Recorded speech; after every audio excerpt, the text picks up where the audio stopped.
Welcome back to our channel DMT Logics. So new syllabus 4th sem mathematics introduction to real analysis.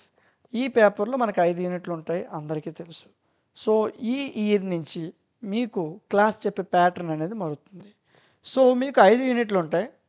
యూనిట్కి మీకు 10 questions చొప్పున చెప్పడం జరుగుతుంది. అంటే మీరు టోటల్గా ఈ రియల్ అనాలిసిస్ నుంచి మన దగ్గర 50 క్వశ్చన్స్ వరకు నేర్చుకోవచ్చు. సో ఈ 50 క్వశ్చన్స్లో నుంచి ఎవరైతే పాస్ క్యాండిడేట్స్ ఓన్లీ పాస్ కోసమే చదువుతారు, ఎగ్జామ్కి ఒక్కరోజు ముందు చదువుతారు, వాళ్ళ కోసం 15 క్వశ్చన్స్ని సెలెక్టెడ్ క్వశ్చన్స్ని ఇవ్వడం జరుగుతుంది. వాటి యొక్క క్లాసెస్ని కూడా మీకు చెప్పడం జరుగుతుంది.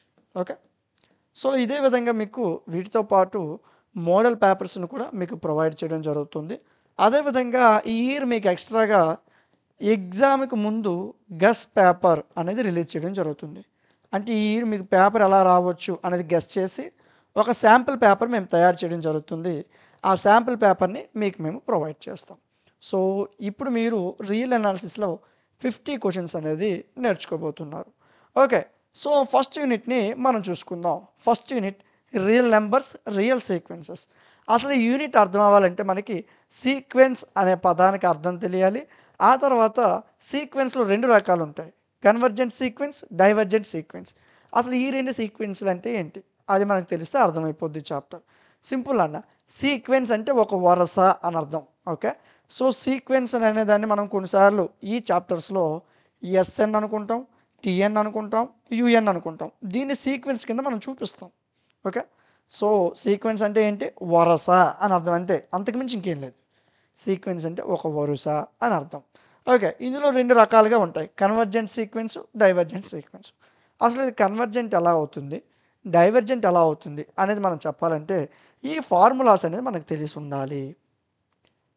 If limit n tends to infinity AN is equal to finite. నాన్న ఇక్కడ ఏఎన్ అయినా ఉండొచ్చు, టిఎన్ అయినా ఉండొచ్చు, యుఎన్ అయినా ఉండొచ్చు, ఎంఎన్ అయినా ఉండొచ్చు, ఏదైనా ఉండొచ్చు. ఏఎన్ అనే కాదు, ఏదైనా మనకి అక్కడ ఉండొచ్చు. Okay, so limit n tends to infinity AN is equal to finite అంటే ఒక వాల్యూ వచ్చిందనుకో దాన్ని కన్వర్జెంట్ సీక్వెన్స్ అంటారు. లేదు, డైరెక్ట్గా ఆ వాల్యూ అనేది 0కి ఈక్వల్ అయ్యిందనుకో, సో దాన్ని మనకి ఏమంటారు? డైరెక్ట్గా ఈ వాల్యూ 0కి ఈక్వల్ అయితే దాన్ని డైవర్జెంట్ సీక్వెన్స్ అంటారు. అర్థమైందా? సింపుల్. కన్వర్జెంట్ సీక్వెన్స్ అంటే ఏంటి, డైవర్జెంట్ సీక్వెన్స్ అంటే ఏంటి. ఆ తర్వాత మనం తెలుసుకోవాల్సింది కాచీ సీక్వెన్స్ అంటే ఏంటి. సో దాని గురించి తర్వాత నేర్చుకుందాం. ఓకే, సో ఈ 2 సీక్వెన్స్ హైడ్ వచ్చే ఫార్ములాస్ని గుర్తుపెట్టుకోవాలి. Limit n tends to infinity AN is equal to finite value, ఏదైనా ఒక వాల్యూ వచ్చిందనుకో అది కన్వర్జెంట్ సీక్వెన్స్. లేదు, ఆ వాల్యూ 0కి ఈక్వల్ అయిందనుకో అది డైవర్జెంట్ సీక్వెన్స్. అంతే, వెరీ సింపుల్. ఓకే, సరే క్వశ్చన్లోకి వెళ్దాం, ఇంకా ఈజీగా అర్థమవుతుంది. సో మీకు లాస్ట్ టైం చెప్పినప్పుడు కూడా ఈ క్వశ్చన్ నేను చెప్పాను. వెరీ వెరీ ఇంపార్టెంట్, చిన్న క్వశ్చనే, కానీ కొన్నిసార్లు 5 మార్క్స్కి ఇస్తాడు, కొన్నిసార్లు 10 మార్క్స్కి ఇవ్వడానికి అవకాశం ఉంటుంది. సరే, ఈ క్వశ్చన్ని మనం ఇప్పుడు డిస్కస్ చేద్దాం. ఓకే, క్వశ్చన్ ఒకసారి చదవండి. Prove that every convergent sequence is bounded. అసలు మనకి క్వశ్చన్ అర్థం కావాలి. అసలు క్వశ్చన్ ఏమి ఇచ్చాడు? ప్రతి కన్వర్జెంట్ సీక్వెన్స్ కూడా బౌండెడ్ అన్నాడు. అసలు బౌండెడ్ అంటే ఏంటి? బౌండెడ్ అంటే ఏంటి? సింపుల్ అన్న, మన రాష్ట్రానికి చుట్టుపక్కల సరిహద్దులు ఉంటాయి కదా, అంటే మన రాష్ట్రం చుట్టుపక్కల స్టేట్స్ చెప్తే అవే మన బౌండరీస్. సేమ్ అదే విధంగా ఒక కన్వర్జెంట్ సీక్వెన్స్కి లెఫ్ట్ సైడ్ ఒక వాల్యూ, రైట్ సైడ్ ఒక వాల్యూ ఉంటాయి, అవే దాని యొక్క బౌండరీస్. అర్థమైందా? మన రాష్ట్రానికి ఇరువైపులా ఏ విధంగా బౌండరీస్ ఉంటాయో, ఇరువైపు రాష్ట్రాలని మనం బౌండరీస్గా ఎలా చెప్తామో, సేమ్ ఒక సీక్వెన్స్కి కూడాను లెఫ్ట్ సైడ్ ఒక వాల్యూ, రైట్ సైడ్ ఒక వాల్యూ ఉంటాయి, అవే వాటి యొక్క బౌండరీస్. సో ఆ విధంగా 2 పక్కల 2 వాల్యూస్ ఉన్నాయనుకో అప్పుడు ఆ సీక్వెన్స్ అనేది బౌండెడ్ అయినట్లు. సో అది మనకు చూపించమన్నాడు. సరే చూద్దామా? చూద్దాం. ఎస్ఎన్ అనేది ఒక కన్వర్జెంట్ సీక్వెన్స్ అని తీసుకున్నాను అన్న. చూడన్నా, ఎస్ఎన్ కన్వర్జెంట్ సీక్వెన్స్ రాసినప్పుడు ఈ విధంగా బ్రాకెట్స్లో రాయాల్సి ఉంటుంది. ఓకే, సో నేను ఇలా రాయడం మీకు ఏమైనా ఇబ్బంది అనిపిస్తుందా?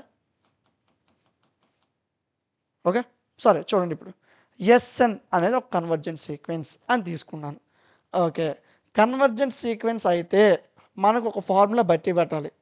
అంటే ఇది పూర్తిగా ఈ 5 యూనిట్లో కూడా నీకు ఈ ఫార్ములా యూజ్ అవుతుంది. ఈ ఫార్ములాని రఫ్ నోట్స్లో నోట్ చేసుకోండి. ఒక 15 సెకండ్స్ వీడియోని పాజ్ చేసి ఆపి ఈ ఫార్ములాని నోట్ చేసుకోండి. ఈ ఫార్ములా ఇక్కడే కాదు 5 యూనిట్లో యూజ్ అవుతుంది. ఎక్కడైనా నీకు కన్వర్జెంట్ సీక్వెన్స్ అని కనిపిస్తే వెంటనే ఈ ఫార్ములా నీకు కనిపిస్తుంది. అది ఎక్కడైనా అవ్వచ్చు, ఏ యూనిట్ అయినా అవ్వచ్చు. సరే చూద్దాం ఫస్ట్. అసలు ఇక్కడ మనకు తెలియని కొన్ని టర్మ్స్ కొత్తవి ఉన్నాయి, వాటిని ఫస్ట్ మనం డిస్కస్ చేద్దాం. ఓకే, సరే చూడండి నాన్న, ఇక్కడ ఈ టర్మ్ని ఒకసారి అబ్జర్వ్ చేయండి. దీన్ని మనం ఎప్సిలాన్ అని పిలుస్తాం, లేదా ఎప్సనాట్ అని పిలుస్తారు. ఒక్కొక్కరు ఒక్కొక్క విధంగా పలుకుతారు, ప్రాబ్లం లేదు. For each epsilon greater than 0, ఈ విధంగా ఎప్పుడైనా సింబల్ కనిపిస్తే దాని యొక్క అర్థం దేర్ ఎగ్జిస్ట్ అని అర్థం. ఏంటి దేర్ ఎగ్జిస్ట్ అంటే అక్కడ ఎం బిలాంగ్స్ టు, నన్ను ఇది బిలాంగ్స్ టు రా, ఎప్సిలాన్ బిలాంగ్స్ టు ఒకేలా ఉంటాయి, కన్ఫ్యూజ్ అవ్వకూడదు. ఇక్కడ ఎప్సిలాన్ని వాడతాము, ఇది బిలాంగ్స్ టు జెడ్ ప్లస్. అంటే జెడ్ అంటే ఏంటి, real numbers, whole numbers idea ఉన్నాయా? జెడ్ అంటే ఇంటిజర్, జెడ్ ప్లస్ అంటే పాజిటివ్ ఇంటిజర్, జెడ్ ప్లస్ అంటే. ఎం అనేది ఏదో ఒక వాల్యూ. సో అంటే ఈ పాజిటివ్ ఇంటిజర్, ఈ ఎం అనే వాల్యూ ఖచ్చితంగా పాజిటివ్ ఇంటిజర్ ఉండాలి. ఓకే, సచ్ దట్ ఈ రెండు కండిషన్స్ సాటిస్ఫై అయితేనే ఈ ఫార్ములాస్ వస్తాయి. కండిషన్స్ అర్థమయ్యాయా? Epsilon greater than 0, there exist M belongs to Z plus, such that వీటిని యూజ్ చేసుకుని ఇలా రాశాను నేను formula. Limit n tends to infinity, ఇది ఎప్పుడూ కామనే. కన్వర్జెన్స్ సీక్వెన్స్ ఏం తీసుకున్నాను, Sn ఈజ్ ఈక్వల్ టు, ఇక్కడ ఎల్ ఎలా రాశారు, ఎక్కడ ఎల్ లేదు కదా, ఎల్ ఎలా రాశారు? ఎల్ అంటే లిమిట్ అని అర్థం నాన్న, ఎల్ అంటే లిమిట్ అని అర్థం, అంతే, ఇంకేం లేదు. అక్కడ నువ్వు ఏబీ రాసినా రైటే, కానీ ఎల్ అని రాస్తే నీకు ఈజీగా అర్థమవుతుంది.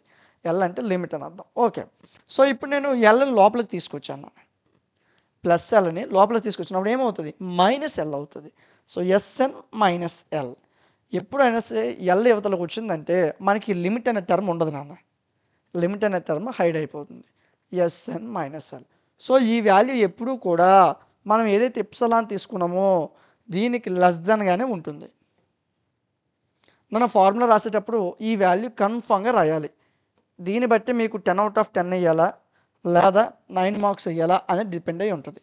ఈ ఒక్క టర్మ్ నువ్వు రాయకపోతే ఎగ్జామ్లో 10 మార్క్స్కి మీకు ఇది క్వశ్చన్ వచ్చింది అనుకోండి, లేదా 5 మార్క్స్కి వచ్చింది అనుకోండి, 1 మార్క్ ఖచ్చితంగా లెస్ చేసేస్తాడు. ఎందుకంటే ఈ ఫార్ములా లేకపోతే, అంటే ఈ యొక్క కండిషన్ లేకపోతే క్వశ్చన్ అంతా మిస్టేకే.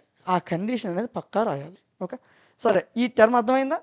Epsilon greater than 0, there exist M belongs to Z plus. సరే ఇవన్నీ నాకు వద్దు, సింపుల్ గుర్తుపెట్టేస్తానంటే గుర్తుపెట్టేసుకో. ఇది ఫార్ములా లుక్ పెట్టాలి దీన్ని, ప్రతి క్వశ్చన్కి అవసరమే. ఓకే, ప్రతి క్వశ్చన్ ఫార్ములా ఏం మారదు, same formula. Okay, limit n tends to infinity SN is equal to L.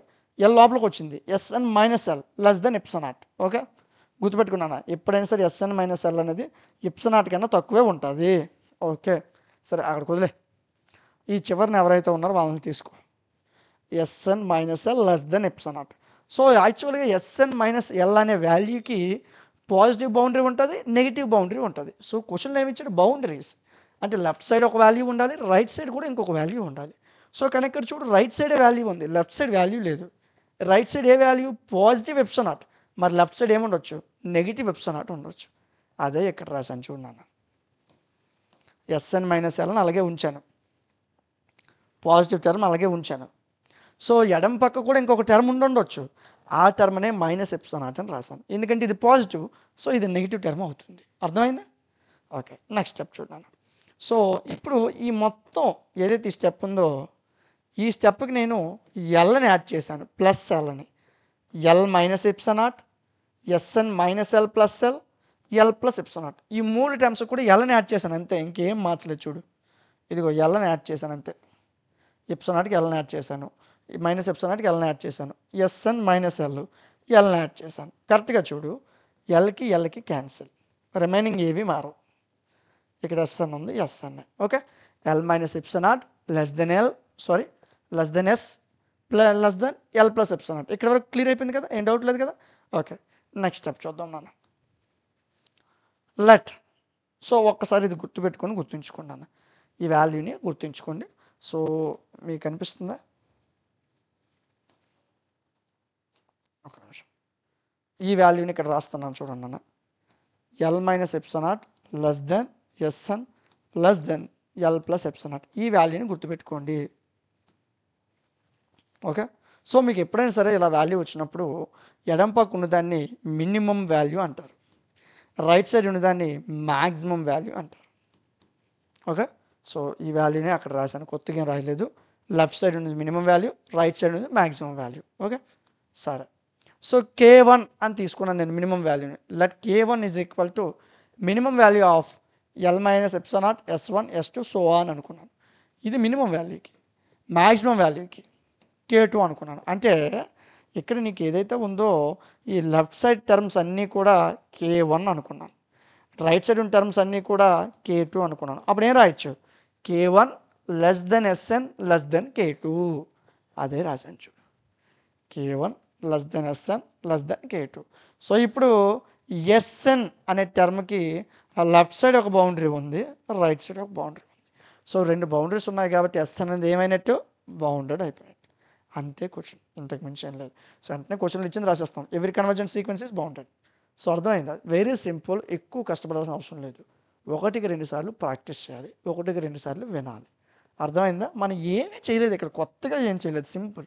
వాడిచ్చిన ఫార్ములాలోనే మనకు ఒక వాల్యూ దొరికింది, Sn minus L less than epsilon naught అని. దానికి left side value, right side వాల్యూని రాసుకున్నాం. ఆ తర్వాత దానికి ఎల్ఎల్ని యాడ్ చేసాం, ఎల్ యాడ్ చేసాం. ఓకే, అప్పుడు ఒక టర్మ్ వచ్చింది.